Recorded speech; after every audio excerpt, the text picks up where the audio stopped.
ஐயனார் துணை சீரியலில் அடுத்து நடக்கப்புற நிகழ்வுகளை நாம் பார்க்கலாம். சோழனின் நிலாவையும் என்னைக்கு அவங்க அப்பா மாப்பிள்ளை விருந்துக்குன்னு சொல்லி வீட்டுக்கு கூட்டிகிட்டு போனாங்களோ போனதுலேருந்தே அங்கே சோழனுக்கு கிடைக்கிறது வெறும் அவமானம் மட்டும்தான். இங்கேருந்து கூட்டிகிட்டு போகும்போதே சோழனை ஒரு டிரைவர் மாதிரி தான் கூட்டிகிட்டு போனாங்க. ஏன்னா கார் ஓட்ட வந்த டிரைவரையே விரட்டி விட்டுட்டு நீங்கள் கார் ஓட்டுங்க மாப்பிள்ளைன்னு சொல்லி ஐஸ் வச்சு ஒரு டிரைவராக தான் யூஸ் பண்ணி கூட்டிகிட்டு போனாங்க. அது மட்டும் இல்லாமல் வீட்டுக்குள்ளே வரும்போது அவங்க அம்மா கூட மகிழ்ச்சியாகவே ஆரத்தி எடுக்கலை. அப்புறம் வீட்டுக்குள்ளேயுமே மாப்பிள்ளைக்கு விருந்து சாப்பாடு போடணும்னு சொல்லி சாப்பாடு எல்லாமே ரெடி பண்ணி சிக்கன் மீனுன்னு சொல்லி அது இதுன்னு சமைச்சு வகை வகையாக வைக்கிறாங்க. ஆனால் சோழனுக்கு வச்சது என்னமோ வெறும் பழமும் ரசமும் கம்மியான சாப்பாடு மட்டும்தான். நிலாவுக்கு மட்டுமே தான் எல்லாத்தையும் வச்சு விருந்துக்குங்கிற மாதிரியே கொடுக்குறாங்க. இதை சோழனும் கவனிக்க தான் செய்கிறாங்க. ஆனால் நிலா சந்தோஷமாக இருக்கிறாங்க அப்படிங்கிற ஒரே ஒரு காரணத்துக்காக அவங்க எதையுமே பெருசு பண்ணலை. ஆனால் அவங்க வீட்டில் நிலாவோட அம்மா அப்பா நிலாவோட அண்ணன் எல்லாருமே சோழன்கிட்ட நிலா இருக்கும்போது ரொம்பவே நல்ல விதமாகவே நடந்துக்கிடுதாங்க. சோழன்கிட்ட வாங்க மாப்பிள்ள உட்காருங்க மாப்பிள்ள அதை சாப்பிடுங்க அதை பண்ணுங்க அப்படின்னு சொல்லி உரிமையாகவே எல்லாருமே பேசுகிறாங்க நடிக்கிறாங்க. ஆனால் நிலா இல்லாதப்போ அவங்கள ரொம்ப கேவலமாகவே ட்ரீட் பண்ணுதாங்க. ஒரு சரிக்கு சமமாக கூட உட்கார விடாமல் நீ தரையில் உட்காருடா ஏன்டா எங்கள் கூட உட்காருத அப்படின்னு சொல்லி சீப்பாகவே நடத்துகிறாங்க. சோழனுமே நிலாவோட சந்தோஷத்துக்காக எல்லாத்தையுமே பொறுத்து போகிறாங்க. நிலாவோட அப்பாவோ இதுதான் இவனோட பலவீனம்னு தெரிஞ்சுக்கிட்டு நிலாவை காரணம் காட்டியே ரொம்பவே கீழ்த்தனமாக நடத்துகிறாங்க. அது மட்டும் இல்லாமல் எப்படியாவது இன்னும் 5 நாள் தான்டா இருக்குது, அதுக்குள்ளே உன்னைய இந்த வீட்டிலேருந்து நான் விரட்டுறேனா இல்லையான்னு பாரு. என் பொண்ணை என் வீட்டிலேருந்து ஒரு காலடி கூட நான் எடுத்து வைக்க விட மாட்டேன், அவள் என் கூட தான் இருப்பா, கண்டிப்பாக பாரு உன்னை இந்த வீட்டிலேருந்து அனுப்பியே தீருவேன் அப்படின்னு சொல்லி சொல்கிறாங்க. இதை கேட்டதுமே சோழன் நடக்கிறத ஏதாவது பேசுங்க அப்படின்னு சொல்லி நக்கல் பேசுகிறாங்க. இதை பார்த்ததுமே நான் இவ்வளோ தூரம் சொல்லியும் இவ்வளோ கேவலமாக உன்னைய நடத்தியும் நீ இப்படியெல்லாம் சகிச்சுக்கிட்டு போறியே, அப்படி என்ன உனக்கு என் பொண்ணு மேலே பாசம் அப்படின்னு சொல்லி கேட்குறாங்க.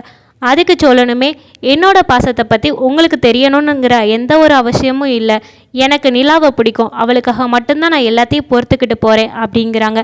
பார்ப்போமா இந்த சோழனோட பாசம் பெருசா இல்லை இந்த அப்பாவோட பாசம் பெருசா அப்படின்னு சொல்லி சொல்கிறாங்க. அப்படியா அதையும் தான் பார்ப்போம் அப்படின்னு சொல்கிறாங்க. இவங்க 2 பேருமே மாற்றி மாற்றி பேசும்போது நிலாவோட அண்ணே சொல்கிறாங்க, இப்போ இவங்கிட்டலாம் எதுக்குப்பா இவ்வளோ தூரம் நீங்கள் மெனக்கட்டு பேசிக்கிட்டு இருக்கீங்க, இவங்களாம் நமக்கு ஒரு ஆளே கிடையாது அப்படின்னு சொல்லி கை நீட்ட போகிறாங்க. இதை பார்த்ததுமே சோழன் என்னடா என்கிட்டயே நீ இந்த மாதிரி பேசிக்கிட்டு இருக்க அப்படின்னு சொல்லி அவங்களுமே அடிக்க போகிறாங்க. உடனே நிலா வர மாதிரி தெரிஞ்சதுமே எல்லாருமே அமைதியாகுதாங்க. நிலாவோட அப்பாவும் அண்ணனும் என்னமோ நிலாவை பார்த்த உடனே சோழன் கிட்ட நல்லா பேசி சிரிக்கிற மாதிரி நடிக்கிறாங்க. இதையும் நிலாவும் நம்பிட்டு போகிறாங்க. உடனே அவங்க போனதுமே நிலாவோட அண்ணே சொல்கிறாங்க, சோழன் ரொம்பவே வாய் பேசிட்டான், எனக்கு இவனை பிடிக்கவே இல்லை, நீங்கள் என்னடானா மாப்பிள்ளன்னு சொல்லி அவனை தலையில் தூக்கி வச்சு தாங்குறீங்க அவன் முன்னாடி எனக்கு நீங்கள் அப்படி பேசும்போது கூட எனக்கு பிடிக்கலப்பா அப்படின்னு சொல்கிறாங்க. இன்னும் கொஞ்ச நாள் தாண்டா பொறுத்துருக்கோ, அவனை எப்படியாவது இந்த வீட்டிலேருந்து நம்ம விரட்டுறோம் அப்படின்னு சொல்லி 2 பேருமே பிளான் போடுறாங்க. மறுநாள் காலையில் நிலா வீட்டில் இல்லாத சமயமாக பார்த்து சோழன்கிட்ட 2 பேருமே வம்பளுக்கிறாங்க. காலையில் எழுந்திரிச்சு அவனை காஃபி கூட குடிக்க விடாமல் ஒவ்வொரு வேலையாக யாவுறாங்க. அது மட்டும் இல்லாமல் போய் தோட்டத்தில் போய் தண்ணி பாய்ச்சி விடு அப்படிங்கிறாங்க. அதை நான் ஏன் செய்யணும் அப்படின்னு சொல்கிறாங்க. இதுக்கு முன்னாடி நீ செஞ்சுக்கிட்டு தானே இருந்த, போய் செய் அப்படிங்கிறாங்க. அவங்களுமே பல்ல கடிச்சிக்கிட்டு நிலாவுக்காக இதெல்லாம் பண்ணுறாங்க.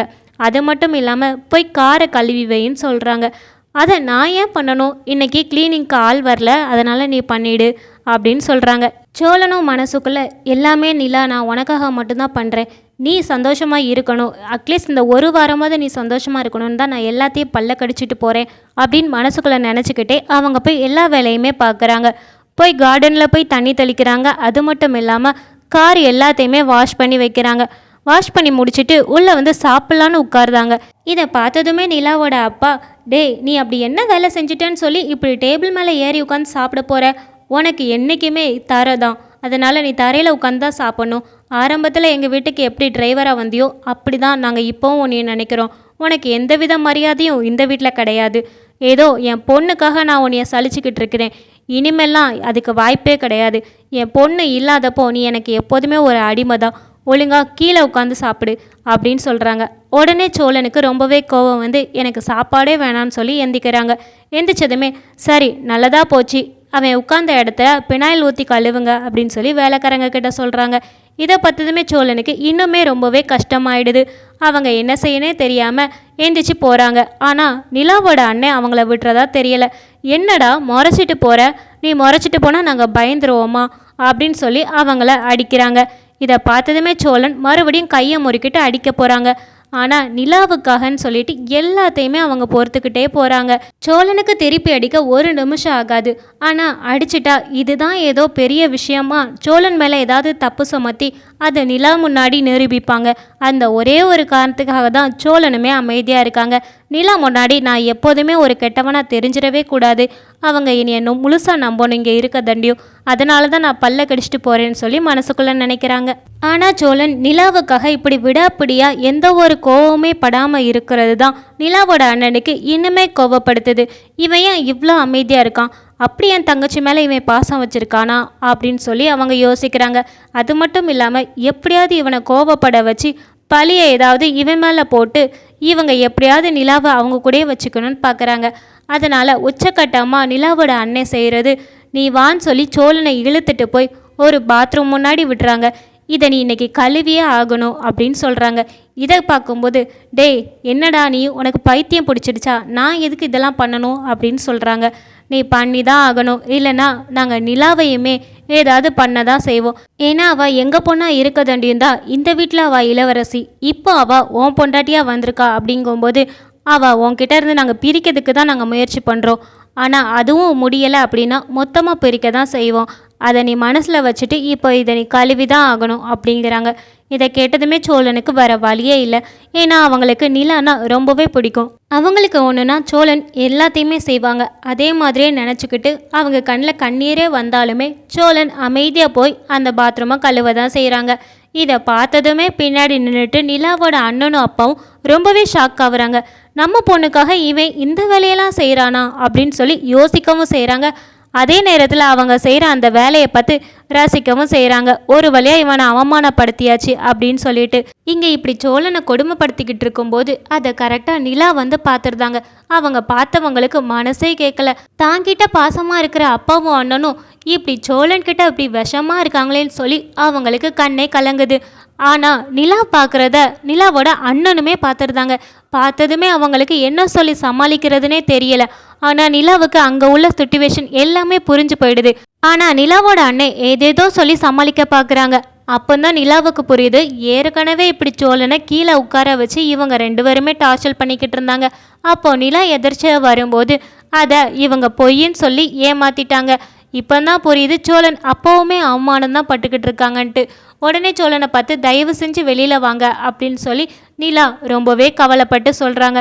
நிலா சோழன் கிட்ட கேட்குறாங்க, இதெல்லாம் நடக்குதுன்னு ஏன் என்கிட்ட ஒரு வார்த்தை கூட நீங்கள் சொல்லலை அப்படின்னு கேட்குறாங்க. உடனே சோழன், உங்களுக்கு தெரிஞ்சால் நீங்கள் உடனே வீட்டுக்கு கிளம்பணும்பீங்க, இல்லைனா என்னோட அப்பா அப்படிங்கிற மாதிரி நீங்கள் அவங்களுக்கு சப்போர்ட் பண்ணாலும் அதுவும் எனக்கு கஷ்டம்தான், அதனால் எனக்கு என்ன செய்யனே தெரியலை, அதனால தான் நான் உங்ககிட்ட சொல்லலை அப்படிங்கிறாங்க. ஏங்க எதுவாக இருந்தாலும் நீங்கள் என்கிட்ட சொல்லியிருக்கணும். நான் இங்கே இப்போது என்ன இவங்களோட பொண்ணாவா நான் வந்திருக்கேன், உங்களோட பொண்டாட்டியாக 1 வாரம் இருக்கிறதுக்கு மட்டும்தான் நான் இங்கே வந்திருக்கேன், நம்ம இங்கேயே நிரந்தரமாக தங்க போகிறது கிடையாது அப்படின்னு சொல்கிறாங்க. இந்த பதிலை கேட்ட உடனே தான் சோழனுக்கு ஒரு நிம்மதியே வருது. ஆனால் நிலா தன்னை நம்பி வந்த சோழனுக்கு இப்படி ஒரு அவமானம் நடந்துடுச்சுன்னு ரொம்பவே கவலைப்படுறாங்க.